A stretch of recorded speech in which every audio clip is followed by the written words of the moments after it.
যতক্ষণ না পর্যন্ত আমাদের এই দাবি পূরণ না হচ্ছে ততক্ষণ পর্যন্ত আমরা এই শহীদ মিনারের এখানে অবস্থান করব।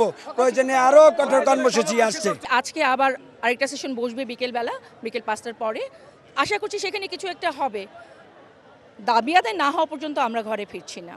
10ম গ্রেড আমাদের ন্যায্য অধিকার। আমাদের যেই 10ম গ্রেড আমরা চাচ্ছি, এখানে আমাদের থেকে ড্রাইভার 8ম শ্রেণী পাস ড্রাইভার তারাও দেখছেন আপনারা কিন্তু 10ম গ্রেড পেয়ে যাচ্ছে, কিন্তু আমরা সমমান, আমরা স্নাতক পাস, আমরা মাস্টার্স পাস, আমরা এখানে অনেক যোগ্যতা সম্পন্ন কোয়ালিফাইড শিক্ষক আছে, কিন্তু আমরা কেন বঞ্চিত হচ্ছি?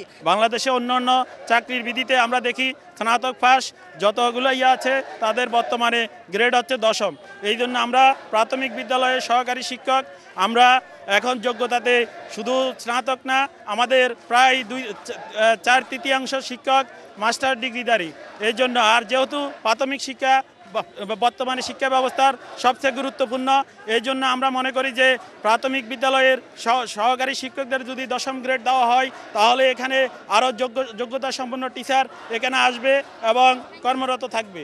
আমাদের দাবি আমরা পূরণ করে এখান থেকে ছাড়বো ইনশাল্লাহ। আমাদের যে 3টে দাবি আছে, আজকে বিকালে বসতে চেয়েছে, কর্মবিরতি প্রত্যাহার চেয়েছিল, আমরা সেটা মানি না। কারণ আমাদের এই 10ম গ্রেড বাস্তবায়ন না হওয়া পর্যন্ত আমরা এখানে জীবন দেবো, তবু ওই শহীদ মিনার ছাড়বো না ইনশাল্লাহ।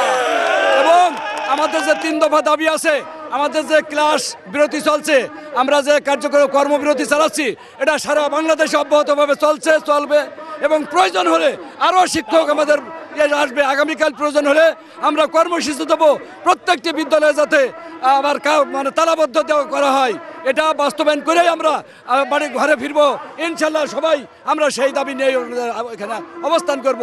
আমাদেরও দুঃখ হয়, মন কাঁদে, বাচ্চাদের জন্য আমাদেরও অন্তর্জালাময় হয়।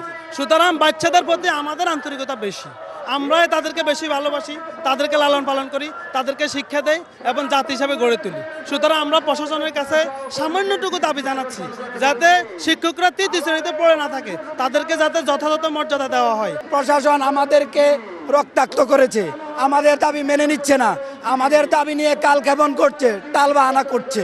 তার মানে আসলে তারাই আমাদের শিক্ষার্থীদের জীবনটাকে ক্ষতির মুখে ফেলে দিচ্ছে।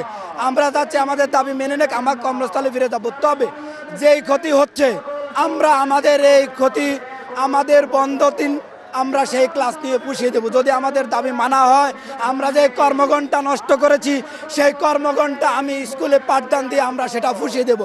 আমাদের দাবি মেনে নিতে হবে।